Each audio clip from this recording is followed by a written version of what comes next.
Hello viewers, আসসালামু আলাইকুম। Shipon Ahmed online touch চ্যানেলের পক্ষ থেকে আপনাদের সকলকে স্বাগতম। তা আশা করি সকলে ভালো আছেন। আজকে আমি নতুন একটি টিউটোরিয়াল নিয়ে আপনাদের সঙ্গে হাজির হয়েছি। আজকে যে টিউটোরিয়ালের বিষয় সেটি হচ্ছে যে আপনাদের যে ব্লোয়ার মোটর বা ডাস্ট ব্লোয়ার বলে থাকেন, তো সেই ডাস্ট ব্লোয়ার যদি নষ্ট হয়ে যায় সেটা আপনারা কিভাবে রিপেয়ার করবেন বা আসলে ডাস্ট ব্লোয়ারের ভিতরে কি কি থাকে সেই সমস্ত কিছু ফাংশন আজকে আমি আপনাদেরকে শেখাবো। তো এটা দেখানোর জন্য আমি এখানে একটি ডাস্ট ব্লোয়ার নিয়েছি।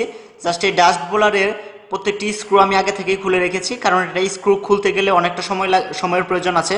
সুতরাং সময় যাতে ভিডিওটা যাতে লং না হয় সেজন্য আমি আগে থেকেই খুলে নিয়েছি। আমি পার্ট পার্ট করে আপনাদেরকে দেখাচ্ছি আসলে এটার ভিতরে কি থাকে বা কি কি নষ্ট হতে পারে বা কি ধরনের প্রবলেম আপনারা এটা ভবিষ্যতে হতে পারেন।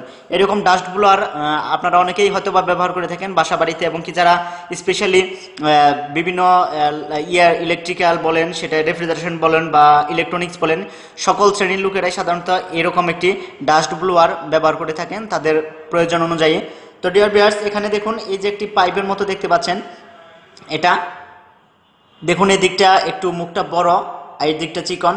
আসলে এটা দিয়ে বাতাসটা ফ্লো হয়, এদিক দিয়ে বেশি বাতাস আসে, কিন্তু মুখটা দিয়ে বাতাসটা কম বের হয়। কারণ এদিক দিয়ে বেশি এসে এখানে কম বের হওয়ার কারণ হচ্ছে এটা বাতাসটাকে বেশি স্পিডে বের করে দেয়, কারণ এদিক দিয়ে বেশি আসে এখানে এসে প্রেশারটা কমে যায়, আর এদিক দিয়ে আবার প্রেশারটা বেড়ে যায়। সুতরাং যাতে বাতাসটা খুবই স্পিডে আমরা দিতে পারি সেজন্য আসলে এই সিস্টেম। তো আমরা এই পাইপটি আমরা এখন সরিয়ে দিচ্ছি, এটার আর কোনো কাজ নেই সাধারণত। এটা কিন্তু এটার সঙ্গে মুখে এভাবে লাগানো থাকে, ঠিক এখানে জাস্ট এভাবে লাগাই দিতে হয়। দেখুন এভাবে যদি আমরা লাগিয়ে দিই, সুইচ দিলে কিন্তু এটা এদিক দিয়ে বাতাসটা ফ্লো হবে। জাস্ট মাথাটাই এভাবে লাগানো থাকে। জাস্ট আমি এটা সরিয়ে দিচ্ছি। সরিয়ে দেওয়ার পর ডিয়ার ভিউয়ার্স, আমি মোটরটি জাস্ট খুলে নেব। এটা আমি স্ক্রুগুলো দেখুন আগেই খুলে নিয়েছি, আমি বলেছি স্ক্রুগুলো খুলে নিয়েছি। জাস্ট এটাকে আমি এখান থেকে সরিয়ে নিচ্ছি। এই হচ্ছে এটার ফ্রন্ট কভার, এই কভারটি আমরা খুলে নিলাম। এটাতে আসলে তেমন কিছু নেই, জাস্ট এটা আমরা সরিয়ে দিলাম। এখানে দেখুন এই যে স্ক্রুর যে পয়েন্টগুলো রয়েছে প্রত্যেকটিতে একটি স্ক্রু ছিল আলাদা আলাদা ভিন্ন ভিন্ন, সেই স্ক্রুগুলো আমি খুলে নিয়েছি আগে থেকেই। তো এটাকেও আমি খুলে নিচ্ছি। প্রথমে আমি এটা দেখাই। এখানে আপনারা দেখতে পাচ্ছেন এখানে কিন্তু একটি আসলে মোটর শেপ এখানে রয়েছে, মোটর রয়েছে। আপনারা এখানে কয়েল দেখেই বুঝতে পারতেছেন, এই যে কয়েলগুলো দেখতে পাচ্ছেন এখানে কিন্তু খুবই চিকন, একদম চিকন যে আপনারা দেখতে পাচ্ছেন কয়েলগুলো। এই কয়েলটি যদি আপনাদের মোটরের কেটে যায় বা জ্বলে যায় বা পুড়ে যায়, তাহলে কিন্তু এই মোটরটি আপনারা আর কখনোই রিপেয়ার করবেন না, কারণ এটা রিপেয়ার করার পর আপনারা কখনোই কোনো ভালো কোনো সার্ভিস আপনারা পাবেন না। তো ডিয়ার ভিউয়ার্স, যখন এই মোটরটি বা এই কয়েলগুলো ঠিক থাকবে, তখন কিন্তু বাকি যত রকম সমস্যাই হোক না কেন আপনি এটাকে রিপেয়ার করতে পারবেন, বা এটা রিপেয়ার করার পর আপনি আবার আগের মতোই কাজ করতে পারবেন। কিন্তু এটা যদি নষ্ট হয়ে যায় বা এটা দেখুন যদি লুজ হয়ে যায় এরকম টান দিলে, সেক্ষেত্রে কিন্তু আপনি এটা আর ব্যবহার করতে পারবেন না। তো এটা দেখুন ইজিলি ফ্রিলি কিন্তু এটা ঘুরে। তো এই মোটরগুলো এখানে করার পর এখানে বার্নিশ দিয়ে এটাকে দিয়ে দেওয়া হয়েছে। এটা কিন্তু অরিজিনালি ইনটেক যেরকম ছিল জাস্ট এটা সেরকম। আমাদের এটা প্রবলেম হয়েছে, এর জন্য আমরা এটাকে খুলেছি। খোলার পর যখন আমি এটা খুলেছি তখন আপনাদেরকে আমি এটা দেখানোর জন্যই ভিডিওটি করছি। তো ডিয়ার ভিউয়ার্স, এই মোটরটি আপনাদের অবশ্যই আমি বলে দিচ্ছি, এই মোটরটি যখন জ্বলে যাবে, নষ্ট হয়ে যাবে বা কেটে যাবে, তখন কিন্তু এই জিনিসটি আপনারা আর রিপেয়ার করবেন না। প্রয়োজন আপনারা এটা ফেলে দিয়ে নতুন একটা কিনবেন। আর এই মোটরটি যে পর্যন্ত ভালো থাকবে, এরপর যত রকম সমস্যা হোক, যেমন কার্বন ব্রাশ চলে যেতে পারে বা এই মোটরে আরও একটি কয়েল রয়েছে সেটিও চলে যেতে পারে, সেগুলো আপনারা রিপেয়ার করে আগের মতোই পারফরমেন্স পাবেন।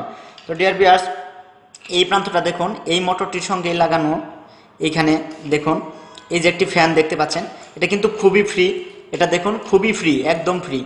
এটি আসলে বাতাসের তৈরি করে। আমরা যে বাতাসটা পাই আমাদের বিভিন্ন কাজে ব্যবহার করে থাকি, সেই বাতাসটা আমরা এখান থেকেই পাই।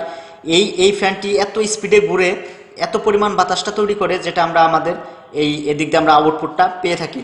তো এই পাখাটি দ্বারা, এটি কিন্তু অনেক হেভি একটি পাখা, আপনারা দেখেই বুঝতে পারতেছেন।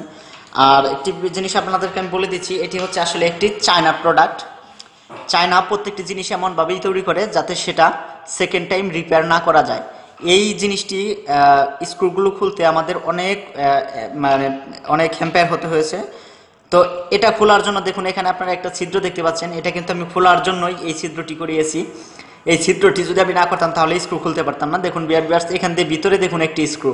যদি আমি এই ফ্যান কাভারটি না খুলতে পারি তাহলে আমি ওই স্ক্রুগুলো কীভাবে খুলবো? ফ্যান কাভারটি খোলার মতো অবস্থা ওনারা রাখা নাই, জাস্ট এখানে একটি আপনার নাট বোল্ট ছিল, সেটা আমরা খুলেছি, তারপরে এটা খোলা সম্ভব হয়নি, তারপর আমরা এখান থেকে এটাকে ছিদ্র করে আমরা ওই স্ক্রুগুলো খুলেছি, খোলার পর এটা আমরা দেখতে পাচ্ছি, তা না হলে আমরা দেখতে পারতাম না। চায়না এগুলোকে এমনভাবেই তৈরি করতেছে যাতে ওয়ান টাইম ব্যবহার করার পর এগুলোকে ফেলে দিতে হয়। তো ডিয়ার ভিউয়ার্স, আপনারা যদি নতুন করে এগুলো ক্রয় করেন বা কিনে থাকেন তাহলে আমি বলবো যে আপনারা ভালো এবং কি বেশি দাম দিয়ে একটি কিনে নেবেন, আপনারা অনেকদিন পর্যন্ত ব্যবহার করতে পারবেন। যদি আপনারা নর্মালি কম দামা এইরকম কিনেন তাহলে কিন্তু আপনারা বেশি দিন ব্যবহার করতে পারবেন না। এই জিনিসটির দাম হচ্ছে এটা মেবি 700 থেকে 800 টাকা দিয়ে আমি এটা কিনেছিলাম। তো এইরকম প্রাইজের মধ্যে একটু ভালো কেনাই আসলেই ভালো। তো ডিয়ার ভিউয়ার্স, এটা আমি দেখালাম। এরপর আমি এখানে চলে আসি।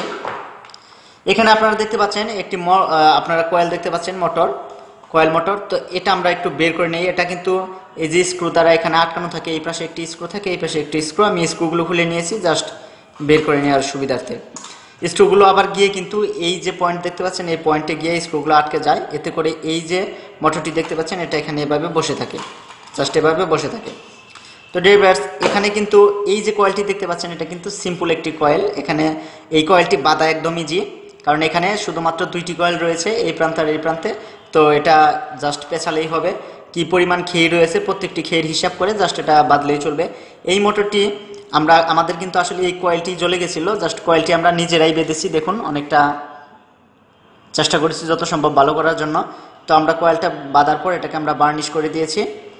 এই কয়েলের যে মাথাগুলো রয়েছে সেগুলো দেখুন এখান দিয়ে বের হয়েছে। আমাদের এই মাথাগুলো এগুলো সরাসরি লাগানো থাকবে কার্বন ব্রাশের সঙ্গে। তো ডিয়ার ভিউয়ার্স, এই জিনিসটি যখন এই যে 2টি কেবল আপনারা দেখতে পাচ্ছেন কয়েল থেকে বের হওয়া, এগুলো জাস্ট এখানে যে আমাদের কার্বন ব্রাশের যে অপশন রয়েছে, এই যে ডিয়ার ভিউয়ার্স এখানে লক্ষ্য করতে পাচ্ছেন আপনারা, এটি হচ্ছে আমাদের কার্বন ব্রাশ। দেখুন, পুশ করলে ভিতরে চলে যায়, এদিক দিয়ে আবার বের হয়। এই পাশেও একটি কার্বন ব্রাশ থাকে। এই পাশের কার্বন ব্রাশটি আমি আপনাদের দেখাচ্ছি আসলে কার্বন ব্রাশ কেমন হয়। এই হচ্ছে আমাদের কার্বন ব্রাশ। এই কার্বন ব্রাশটি এভাবে থাকে, এর মাথায় একটি বল পিনের মতো আলপিন থাকে। তো এই কার্বন ব্রাশটি এই যে স্প্রিং সহ, এই স্প্রিংটি সরাসরি আমরা এটার ভিতরে এখানে যে অপর প্রান্তটি রয়েছে এখানে এভাবে ঢুকানো অবস্থায় থাকে। এটা এভাবে ঢুকানোর পর জাস্ট কার্বন ব্রাশটি এদিকে বের হয়ে থাকে অবস্থায় থাকে। তো যাই হোক, এটা ঢুকানো যাবে। এটা ঢুকাতে গেলে হয়তো বা ভিডিওটি একটু লং হয়ে যাবে। এখানে স্প্রিং, তো জাস্ট এটা এই যে কার্বন ব্রাশটি যেভাবে বের হয়ে আছে এখানে, জাস্ট এই কার্বন ব্রাশটিও এভাবে ঢোকার পর এটা ভিতরে কিন্তু একটি স্প্রিং থাকে, এভাবে লাগানো থাকে। এই স্প্রিংটি কিন্তু কার্বন ব্রাশের ভিতরে থাকে। এর ফলে এই যে স্প্রিং করছে দেখুন, চাপ দিলে ভিতরে চলে যায়, আবার ছেড়ে দিলে বের হয়। তো এই কার্বন ব্রাশের ঘর্ষণের ফলেই আমাদের এই মোটরটিতে এক ধরনের স্পার্ক হয় এবং কি মোটরটি ঘুরে। এই মোটরের এই যে 2টি কেবল রয়েছে এগুলো কিন্তু আমাদের এখানে কার্বন ব্রাশের সঙ্গে এভাবে লাগানো থাকে। কার্বন ব্রাশের মাথার মধ্যে এই যে এই পয়েন্টটি এভাবে জাস্ট লাগানো থাকে, এতে করে ঘর্ষণের ফলে স্পার্ক হয়, স্পার্ক হয়ে আমাদের মোটরটি জ্বলতে থাকে। তো ডিয়ার ভিউয়ার্স, এই মোটরটি নষ্ট হওয়া বলতে এই মোটরটি এই কয়েলটি জ্বলে যেতে পারে। এই কয়েলটি যদি জ্বলে যায় আপনারা বাদাই করে নিতে পারবেন। আপনি নিজে পারলে নিজেও বাদাই করে নিতে পারবেন, বা অন্য কেউ পারলে তাদেরকে দিয়েও এটা আপনি বাদাই করে নিতে পারেন। এতে করে আপনি আবার আগের মতো চালাতে পারবেন এই মোটরটি যদি এই কয়েলটি যদি জ্বলে যায়। আর যেটা হয়, এই মোটরটার নষ্ট হওয়ার সম্ভাবনা বা বেশিরভাগ নষ্ট হয়ে থাকে সেটা হচ্ছে যে কার্বন ব্রাশ। এই কার্বন ব্রাশগুলো একটা সময় ক্ষয় হয়ে যায়। যেমন আপনাকে আমি দেখাই, বর্তমানে আমার হাতে যে কার্বন ব্রাশটি রয়েছে সেই কার্বন ব্রাশটিও কিন্তু একটি মাথা দেখুন ক্ষয় হয়ে গেছে। এটা অনেক দিন চলতে থাকলে ঘর্ষণে এখানে ক্ষয় হয়ে যায়। যদি এটা ক্ষয় হয়ে যায় তখন আপনারা এই কার্বন ব্রাশটি ফেলে দিয়ে নতুন আরেক সেট কার্বন ব্রাশ এনে যদি আপনারা লাগিয়ে দেন, সেক্ষেত্রে কিন্তু আপনারা আগের মতোই আবার চালাতে পারবেন। তো কার্বন ব্রাশ ক্ষয় হলেও আপনার মোটরটি কিন্তু চলবে না। তো আপনাকে অবশ্যই লক্ষ্য করতে হবে, যদি এই ধরনের মোটর কখনো সমস্যা হয় আপনাকে লক্ষ্য করতে হবে যে কার্বন ব্রাশ ঠিক রয়েছে কিনা, আপনার মোটরের এই কয়েলটি ঠিক রয়েছে না কিনা, এর আগে আরেকটি কয়েল দেখিয়েছি সেটি ঠিক রয়েছে কিনা। এগুলোর জন্য সাধারণত আপনার মোটরটি নাও চলতে পারে। এটার ভিতরে কিন্তু এই কার্বন ব্রাশ, এই মোটর এবং কি আরেকটি মোটর আমি আগে দেখিয়েছি, এই যে মোটরটি, এছাড়া কিন্তু এর ভিতরে আর কিছুই নেই, জাস্ট এগুলোই নষ্ট হওয়ার সম্ভাবনা থাকে। যদি এই ধরনের মোটর আপনাদের কখনো কাজে পান আপনারা, তাহলে এগুলি লক্ষ্য করবেন। কার্বন ব্রাশ, এটার কয়েল অর্থাৎ মোটরটা ঠিক আছে কিনা আপনারা আপনাদের মিটার দিয়ে টেস্ট করে দেখবেন। আর যেটা হয় এখানে সুইচিংয়ে প্রবলেম হতে পারে। এখানে একটি সুইচ রয়েছে দেখতে পাচ্ছেন, এই সুইচ, এখানে একটি সুইচ, এটা আমরা খুলে আপনাদের দেখাতে পারবো। একটি স্ক্রু লাগানো রয়েছে, জাস্ট এটা খুললেই এই সুইচটা আপনারা দেখতে পারবেন। এই সুইচটি যদি নষ্ট হয় তাহলে কিন্তু আপনাদের অন অফ হবে না, সেই ক্ষেত্রে আপনাদের এই সুইচটিও টেস্ট করতে হবে। সুইচটি আপনারা খুলে ইজিলি টেস্ট করতে পারবেন। আসলে ব্লোয়ার মোটরে এই সুইচটি, দুটি কার্বন ব্রাশ এবং কি মোটরের কয়েল, এছাড়া নষ্ট হওয়ার কিছু নেই। এগুলোই সাধারণত নষ্ট হয়ে থাকে। এগুলো যদি আপনারা নষ্ট হয় তাহলে এগুলো রিপ্লেস বা চেঞ্জ করে দিলেই ঠিক হয়ে যাবে। আশা করি আপনারা বুঝতে পেরেছেন যে একটি ব্লোয়ার মোটরে আসলে কি কি থাকে বা কি কি ধরনের সমস্যা হতে পারে। তো যদি আপনাদের ভিডিওটি ভালো লেগে থাকে তাহলে অবশ্যই আপনারা সাবস্ক্রাইব করে, লাইক দিয়ে, শেয়ার করে, কমেন্ট করে আমার সঙ্গেই থাকবেন। নেক্সট ভিডিওর জন্য অপেক্ষায় থাকবেন। তো সেই পর্যন্ত সকলে ভালো থাকুন, সুস্থ থাকুন, এই বলে এখানেই বিদায় নিচ্ছি। আল্লাহ হাফেজ।